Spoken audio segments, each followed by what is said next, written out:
Uma boa noite a todos os irmãos que nos ouvem nesta noite, encarnados e desencarnados.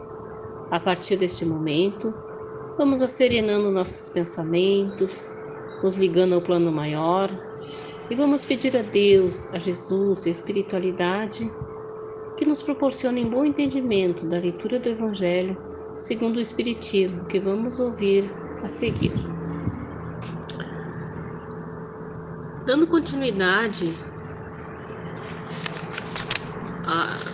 a leitura do nosso Evangelho, Autoridade da Doutrina Espírita, subitem Controle Universal do Ensinamento dos Espíritos. A concordância no ensinamento dos Espíritos é, portanto, o melhor controle, mas ainda é preciso que ocorra sob certas condições. A menos segura de todas é quando o próprio médium interroga vários espíritos sobre um ponto duvidoso. É evidente que ele está sob o domínio de uma obsessão, ou se fala com um espírito enganador. Esse espírito pode dizer-lhe a mesma coisa sob nomes diferentes. Também não há garantia suficiente na conformidade que se obtém através de médiuns de um mesmo centro, pois eles podem estar sofrendo a mesma influência. A única garantia séria do ensinamento dos espíritos está na concordância entre as revelações feitas espontaneamente através de um grande número de médiuns, estranhos uns aos outros e de regiões diversas. Entende-se que não se trata aqui das comunicações relativas a interesses secundários, mas das que se relacionam aos próprios princípios da doutrina. A experiência prova que, quando um princípio novo deve ser revelado, ele é ensinado espontaneamente em diferentes pontos, ao mesmo tempo e de maneira idêntica, senão pela forma, ao menos pelo fundo. Portanto, se apraz a um espírito formular um sistema excêntrico, baseado em ideias só suas e fora da verdade, pode-se estar certo de que esse sistema ficará circunscrito e tombará diante da unanimidade de instruções dadas em outros lugares, como já demonstraram numerosos exemplos. É essa unanimidade que faz cair todos os sistemas parciais surgidos na origem do Espiritismo, quando cada um explicava os fenômenos à sua maneira, antes de se conhecer as leis que regem as relações do mundo visível e do mundo invisível. Tal é a base sobre a qual nos apoiamos quando formulamos um princípio da doutrina. Não é por estar de acordo com essas ideias que o damos como verdadeiro. Não nos fazemos de modo algum árbitro supremo da verdade e não dizemos a ninguém: acreditai em tal coisa, porque nós vos dizemos. Nossa opinião não é, aos nossos próprios olhos, mais que uma opinião pessoal, que pode ser justa ou falsa, porque não somos mais infalíveis que os outros. Além disso, não é porque um princípio tenha sido ensinado para nós que o consideraremos a verdade, mas porque recebeu a sanção da concordância. De nossa posição, recebendo comunicações de cerca de 1000 centros espíritas sérios, espalhados pelos diversos pontos do globo, somos capazes de ver os princípios sob os quais essa concordância se estabelece. Essa observação nos guiou até hoje e também nos guiará nos novos campos que o Espiritismo é chamado a explorar.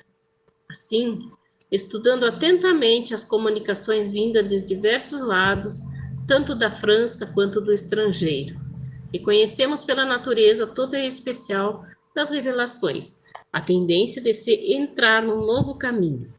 É chegado o momento de dar um passo à frente. Essas revelações, feitas às vezes através de palavras veladas, frequentemente têm passado despercebidas por muitos dos que as têm obtido. Outros creem-se os únicos a possuí-las. Tomadas isoladamente, seriam para nós sem valor. Só a coincidência lhes confere gravidade. Depois, quando for chegado o momento de trazê-las a público, divulgando-as, cada um se lembrará de ter recebido instruções no mesmo sentido.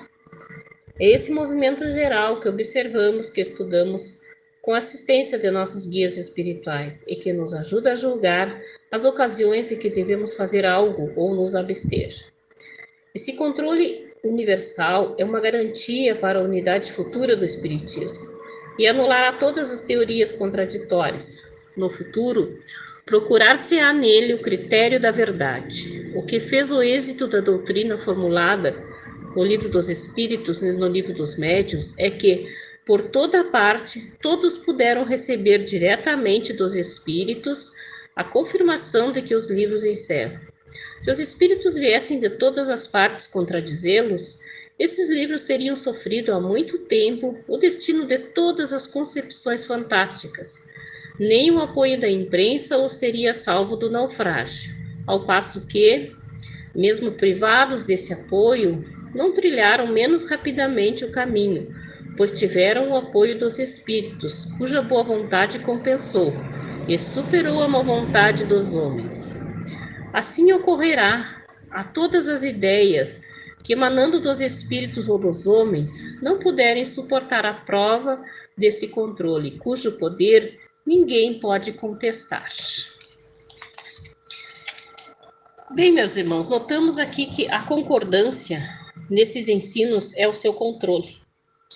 Mas ainda assim é necessário que esse controle aconteça em certas condições, ou seja, que as revelações sejam feitas espontaneamente, sem evocações ou indagações, através de um grande número de médiuns, estranhos uns aos outros em diversos lugares.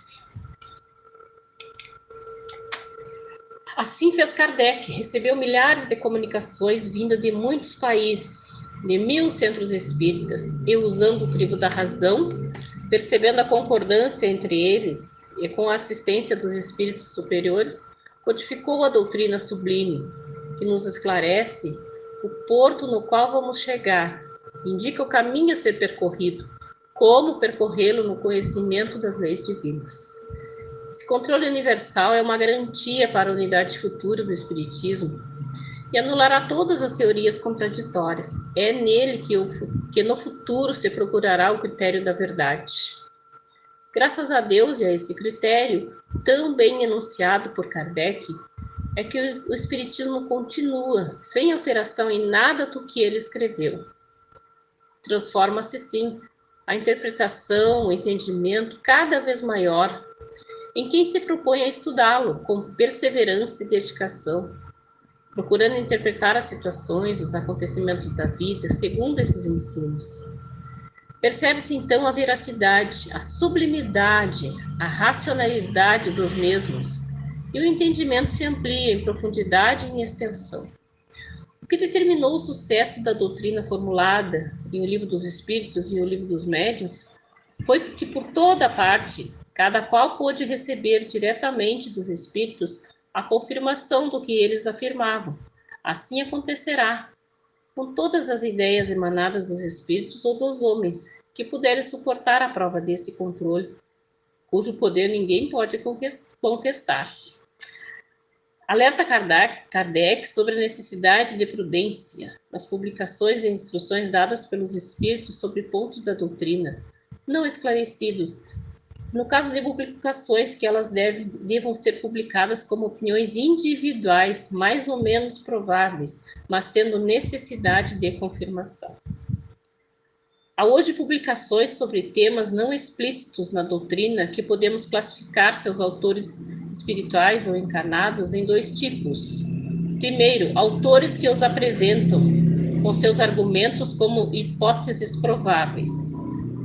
2. Autores que apresentam suas opiniões como verdades. Nessa observação, já se pode definir o sério do leviano. Cabe, pois, ao leitor e ao estudioso da doutrina analisar, usando os critérios que Kardec usou. Ele continua sendo o modelo de quem quer conhecer o Espiritismo. Sua metodologia continua sendo válida para todos que aspiram conhecê-la e viver de acordo com seus princípios. Bem, meus irmãos, após essas reflexões, vamos agradecer pela oportunidade de conhecermos essa doutrina que nos eleva a cada ensinamento. nos explicando cada fato, fazendo com que nossa existência tenha mais sentido. Ao passo que quando sabemos que nada nos acontece por acaso, continuamos ainda mais fortes, fortalecidos na fé, sabendo que Deus, nosso Pai maior, nos protege sempre e nunca desampara o filho. Vamos pedir agora pelos nossos irmãos sofredores, irmãos esses inscritos nos nossos cadernos de pronto-socorro, na Casa Espírita Eulália Nogueira, irmãos esses que estão nos nossos pensamentos, irmãos nos hospitais, principalmente no hospital da nossa cidade, que lá estão na cura de suas enfermidades, qualquer outro irmão que estejamos mentalizando neste momento, que recebam toda a proteção, todo o amparo da espiritualidade maior, que sejam fortalecidos na fé e que saibam sempre que Deus não desampara e que o socorro chega a cada um. Lembrando também do poder da oração, que a oração, uma vez feita com fé, não é necessário que ela seja uma oração com palavras bonitas, mas que seja de coração. E no momento difícil, quando elevamos o pensamento até Deus, a Jesus, a espiritualidade maior, essa ajuda chega. Tenho certeza, irmãos, chega a todos que pedirem com humildade e com fé. Pedimos pelas nossas águas, que sejam colocadas nelas fluidos benéficos, fluidos de cura, que ao tomarmos dessas águas possamos nos sentir energizados, fortalecidos. E agradecidos por esta noite, desejamos a todos os irmãos uma boa noite e que assim seja.